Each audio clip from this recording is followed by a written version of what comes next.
కొంచెం మహిళలు కూడా ఛాన్స్ ఉంటుంది.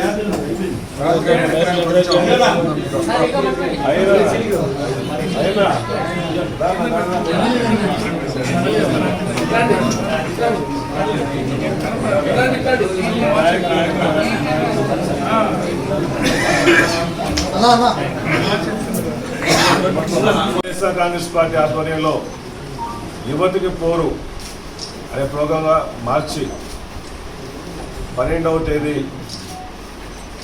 ఒంగోలులో Nellore bus stand municipal high school నుంచి కలెక్టర్ గారికి ఉదయాన్నే 10 గంటలకి ర్యాలీగా బయలుదేరి కలెక్టర్ గారికి రిప్రజెంటేషన్ జరుగుతుంది.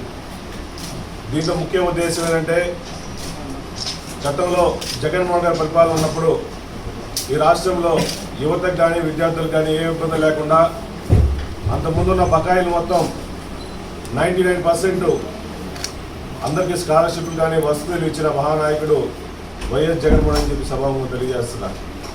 ఈ రాష్ట్రంలో ఉమ్మడి రాష్ట్రంలో పేద విద్యార్థులు బాగా చదువుకోవాలి, వాళ్ళు మంచి డాక్టర్లు అవ్వాలి, మంచి ఇంజనీర్లు అవ్వాలని చెప్పి, మంచి గ్రాడ్యుయేట్లు అవ్వాలని చెప్పి ముఖ్య ఉద్దేశంతో ఆ రోజు దివంగత నేత వైఎస్ రాజశేఖర్ గారు అందరికీ ఫీజు రియంబర్స్మెంట్ ఇచ్చిన మహానుభావుడు రాజశేఖర్ గారు. రాజశేఖర్ గారి కన్నా మిన్నగా జగన్మోహన్ గారికి 2 నెలలు ఎక్కువ పేదవాళ్ళందరికీ సహాయం చేసుకుంటూ అందరికీ స్కాలర్షిప్లు వేయడం, మంచి ఎడ్యుకేషన్ వ్యవస్థను కూడా ఏర్పాటు చేసిన మహానాయకుడు జగన్మోహన్ గారు చెప్పి సభాముఖంగా తెలియజేస్తున్నారు. ఈ రాష్ట్రంలో చంద్రబాబు నాయుడు గారు వచ్చిన తర్వాత ప్రతి క్వార్టర్కి సుమారుగా 700 కోట్ల రూపాయలు స్కాలర్షిప్ ఇవ్వాల్సిన అవసరం ఉంది. సో 700 కోట్లు అంటే సంవత్సరానికి 4 క్వార్టర్లకి 2,800 కోట్లు ప్లస్ వసతి దీవెన సుమారుగా 1,100 కోట్లు ఇవ్వాలి.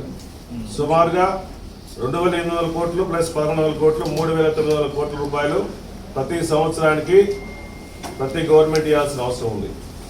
కానీ చంద్రబాబు నాయుడు గారు ఈ గత ఫైనాన్షియల్ ఇయర్ ఈ ఫైనాన్షియల్ కలిపి 3,800 ప్లస్ 3,800 7,600 కోట్ల రూపాయలు ఇవ్వాల్సి ఉంటే ఆయన వచ్చిన తర్వాత సుమారుగా 700 కోట్ల రూపాయలు మాత్రమే ఈ ఫీజు రీయింబర్స్మెంట్ డబ్బులు ఇవ్వడం జరిగింది. ఇప్పుడు ఈ ఫైనాన్షియల్ ఇయర్ కూడా ఈ బడ్జెట్లో కూడా మొన్న బడ్జెట్లో కూడా సుమారుగా 2,000 కోట్ల రూపాయల వరకే పెట్టారు. అంటే చంద్రబాబు నాయుడు గారు ఈ రాష్ట్రంలో పేద విద్యార్థుల మీద కానీ స్కాలర్షిప్ల మీద కానీ పేద విద్యార్థులకు సహాయం చేసే ఆలోచన ఇసుమంతా కూడా లేదని చెప్పి సభాముఖంగా తెలియజేస్తున్నారు. మొత్తం ఇవ్వాల్సిన సుమారుగా 7,600 కోట్లు ఇవ్వాల్సి ఉంటే బడ్జెట్లో కనీసం పెట్టుకోవాలి కదా. 90% బడ్జెట్ పెట్టే కదా పేదవాళ్ళందరూ సహాయం చేసేది. ఈ రాష్ట్రంలో అన్ని స్కూల్స్లో పిల్లవాళ్ళు చదువుకునే వాళ్ళకి హార్దికలు ఇబ్బందులు పడుతున్నారు. కొన్ని యాజమాన్యాలు ఎగ్జామ్స్ కూడా రాని ఇట్లా చాలా మంది డ్రాప్అవుట్స్గా మిగిలిపోతున్నారు.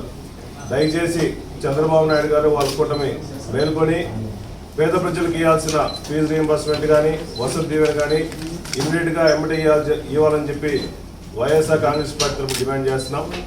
అదేవిధంగా చంద్రబాబు నాయుడు గారి ఎలక్షన్ హామీల్లో ముఖ్యంగా ప్రతి ఒక్కరికి ఈ రాష్ట్రంలో సుమారుగా 20 లక్షల మంది వరకు ఉద్యోగాలు కల్పిస్తాము, ఉద్యోగాలు కల్పించకపోతే